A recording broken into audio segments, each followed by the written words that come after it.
3 aulinhas uns quebrados, não usem drogas, usem preservativo que é bem mais gostoso, o cara dorme tranquilo no dia seguinte, legal. Eu sempre falo isso, cara, porque às vezes eu tô falando com a galera de primeiro ano, aí eu falo pênis, eles ficam roxos, eu falo vagina, eu fico apavorado, eu fico me perguntando, o pai não tá falando sobre sexo com essa gurizada? Aí aparece grávido, depois não sabe por quê, aparece com AIDS, o filhinho não sabe por quê. Eu falo, tá no primeiro ano do ensino médio, mas compra caixa de preservativo, vai na frutreira, treina a banana. Treina na banana. Porque na hora do vamos ver, meu querido, no nervoso, se não tiver a prática, não vai. E aí, ó, aí o trabalho vai comer solto. Aí tu vai ver o que é duro trabalhar. Aí tu vai voltar a querer estudar. Querer voltar a estudar. Ô, galerinha, ó. Preservativo, encapa, curto, não tem nada. O negócio é o seguinte, ó. Vamos mudar de matéria. Eletrodinâmica. Eletrodinâmica. Antes era eletro? Agora a corrente elétrica vai começar a aparecer em nossas vidas. Eu preciso de 2 coisas para que exista a corrente elétrica. Primeiro, tem que ter um caminho para ela, que nós vamos representar por um fio. E segundo, eu preciso de uma fonte de energia, ou uma fonte de voltagem, perdão meus amigos físicos que assistem, voltagem, corruptela. Ó, o negócio é o seguinte, ó, mais, menos, tranquilo? Não tá tranquilo, vai dar problema se tu fizer isso. Opa, desculpa moça, sem querer. Escorregou. Escorregou num ângulo específico. Olha só, tô de olho, tá? Tô de olho. Vocês não vieram para o apoio, ela veio. Então por isso que eu não joguei giz nela. É pra você, é verdade, tá? Ô galerinha, olha só. Sabe, me diz, se tu pegasse uma bateria do carro do teu pai, pegasse um pedaço de fio e fizesse isso, sabe o que ia acontecer? Não ia explodir, cara, mas ia dar um susto, porque na hora que tu fosse encostar o fio, já que tem uma voltagem aqui, uma DDP, e tem um caminho quase com resistência elétrica zero, porque o fio é pequenininho, sai a faisqueira do caramba, esquenta na hora o fio. Se tu insistir, tu vai queimar tua mão, porque o fio vai ficar incandescente de tão aquecido e vai derreter a capa plástica dele. Experiência própria, queima os dedos. Ó, agora olha só, o que eu devo fazer naquele circuito para tu não te machucar? Eu tenho que colocar um elemento ali no fio que facilite a passagem de corrente elétrica ou atrapalhe a passagem de corrente elétrica? Atrapalhe porque está passando muita corrente elétrica. Isso é fazer um curto-circuito na bateria. Não façam isso, porque ela poderá explodir se tu ficar insistindo. Porque como ela vai esquentar internamente e ela é vedada, a maioria das baterias, gases se formarão lá dentro. Esse gás tende a se... E aí, bum, pontas duplas, minha namorada pinta o cabelo. Depois que tu precisar dos serviços dela, ela tem uns creme lá, uns silicones, é interessante. Certo? A ponta dupla depois tu resolve. Ó, o negócio é o seguinte, ó.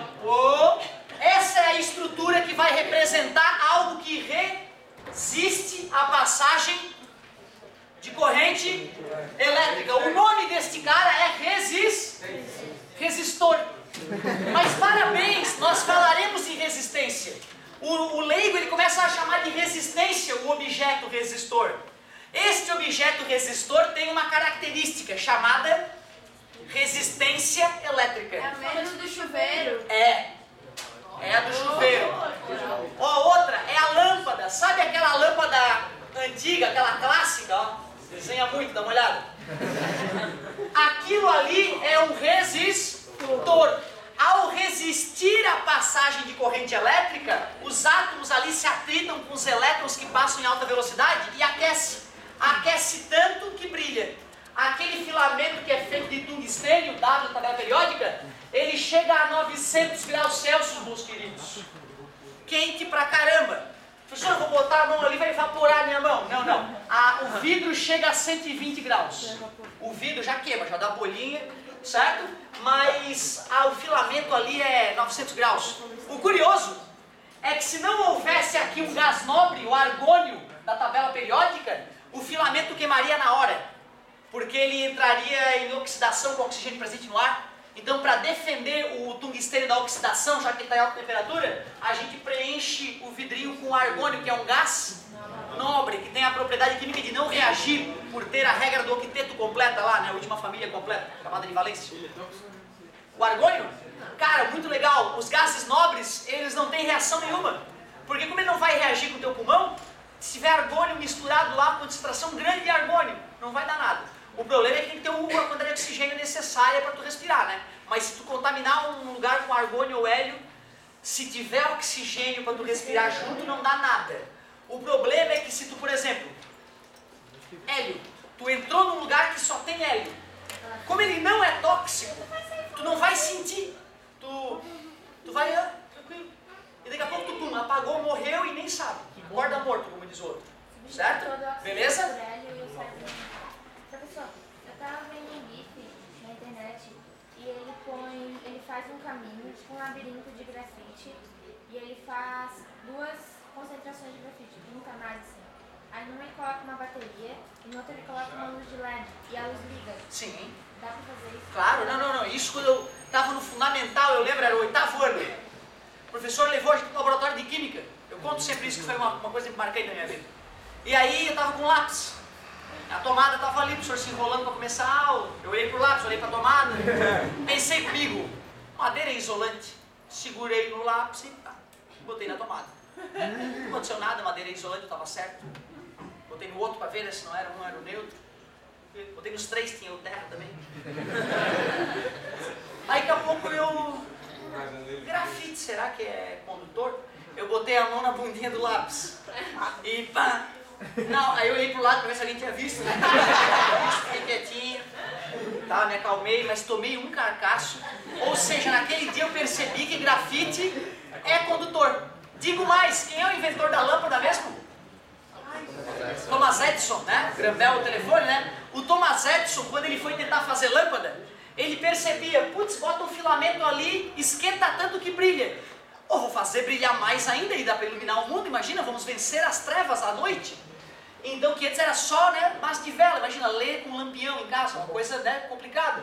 Então diz que foi quando o homem venceu as trevas, né? O Thomas Edison já estava de saco cheio, ele já tinha testado milhares de objetos para brilhar ali, todos queimavam. Todos queimavam. Ele se revoltou tanto que ele pensou, vou botar alguma coisa queimada já, quero ver queimar. Ele pegou um pedaço de carvão fininho, botou ali, brilhou e ficou brilhando um tempão antes de queimar. Então tu vê a revolta, ele botava um pedacinho de metal, queimava, derretia. Botava uma outra coisinha condutora, esquentava, brilhava, daqui a pouco pegava fogo, queimava. Que merda, vou botar alguma coisa queimada ali. Botou um pedacinho de carvão fininho, inventaram a primeira lâmpada. Então tu vê, desde os primórdios nós sabemos que carvão, não só grafite, carvão é condutor. Beleza? Show de bola, muito legal. Tem eletrodos que são feitos de carvão, certo? Pô, o motor elétrico, a corrente elétrica tem que chegar no motor, mas o motor está girando, se eu botar fio vai enrolar. Tem carvãozinhos que a gente conecta em pastilhinhas de cobre onde gira. Por isso que sai faísquinha de todo o motor, é o carvãozinho conectando com o induzido, certo? Tu vê, a prova de que grafite conduz eletricidade são os motores elétricos da tua vida, certo? Ótima colocação.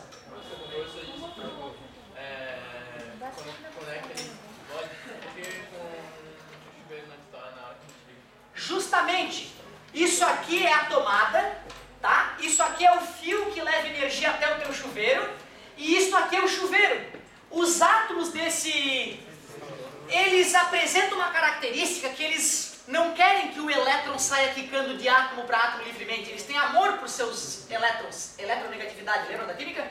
Como ele tem tesão pelos seus elétrons, ele quer ficar com o elétron para ele. Mas tem uma energia maior, a DDP, que vai arrancando os elétrons de átomo para átomo. Isso vai gerando um atrito entre a estrutura e esquenta. Ou seja, não ocorre um curto-circuito quando eu ligo, porque esse cara rouba parte da energia, desacelerando os elétrons no fio, fazendo com que a velocidade da corrente elétrica no fio não derreta o fio. Isso tudo está acontecendo porque quando uma corrente elétrica percorre um condutor, este condutor sofre um efeito Joule. O nome desse efeito Joule, é a conversão de energia elétrica em energia térmica. Tranquilo? Bom, vamos ver. O que é isso aqui? Fio condutor. O que é esse aqui? Tomada, DDP, uma bateria, fonte de tensão, resistor. Vou chamar de V. A maioria do país chama de U. Eu prefiro chamar de V, a UFSC que tem chamado de V e me lembra volts. Então eu vou chamar de V. Esse cara eu vou chamar de R. E tu tens que saber para onde a corrente é, se ela é no sentido horário ou anti-horário. Observem que Thomas Edison é antes de 1900. Não tinha ainda a ideia do átomo. Não sabíamos que o elétron era negativo e estava na casca, e o próton e nêutron no núcleo, presos. Então a galera pensou, deve ser uma baguinha positiva que está passeando ali e esquenta a parada. Deve ser umas baguinhas positivas. Eles chutaram que era baguinha positiva. Eu recomendo então que tu largue uma baguinha positiva em cima e embaixo, e usando o ditado popular, os opostos, defina o sentido convencional da corrente elétrica. Deixa eu ver, se afasta e se aproxima. Esse é o sentido, é o I, a intensidade de corrente elétrica. Mas quando descobrimos que na verdade quem pode se mover dentro do sólido são os elétrons, nós descobrimos que na verdade verdadeira os elétrons percorrem no sentido real, o oposto. Quando me falaram isso, né, eu sempre fui um gênio revoltado, um gênio errado do mundo, eu levantava a mão na hora, professor, peraí, agora então a gente só fala no real, né? Ele falou, não, tem que saber os dois. E aí eu pensei comigo, babacas. Mas não é isso, cara, é que o ser humano é um ser social. E a sociedade ela é diferenciada pelos iniciados em certo assunto e os leigos. Se nós não fizéssemos essas regrinhas, essa chaticezinha toda, o leigo teria mais facilidade de entrar no mundo dos iniciados, e os iniciados não gostam. É por isso. Da mesma forma que em direito existem vários termos técnicos que fazem os leigos não entenderem o que o juiz e o que o advogado falam, o que é uma grande babaquice, certo? Aqui na física tem chaticezinhas que a gente não mudou. A gente sabe que o elétron anda no sentido oposto do sentido convencional da corrente elétrica. Mas hoje tu pega um computador ninja, abre a placa dele e tem o I desenhado, não tem o E. Está desenhado a corrente no sentido errado, e só os iniciados sabem. Beleza?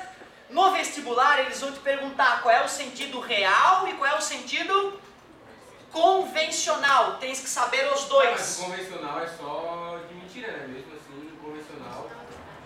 É que na prática, o convencional nem existe, né? É que na prática não faz diferença. Poucos são, o transistor faz.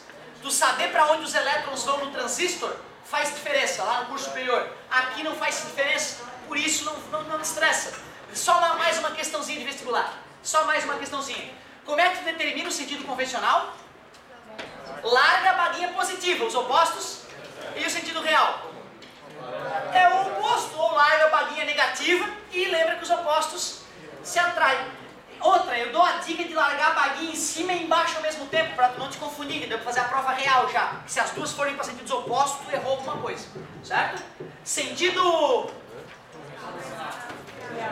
Show! Nada demais, só te apresentei os elementos de um circuito elétrico. Nada demais.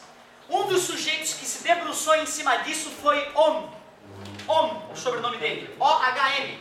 E ele fez um estudo. Vamos ao laboratório, não mexam em nada, por favor. Estou estudando o resistor RX de carvão. Lembra carvão, condutor? É de carvão esse cara. Eu tenho várias baterias no meu laboratório. As baterias antigamente, para quem não sabe, eram vasos com ácido dentro e barras metálicas mergulhadas.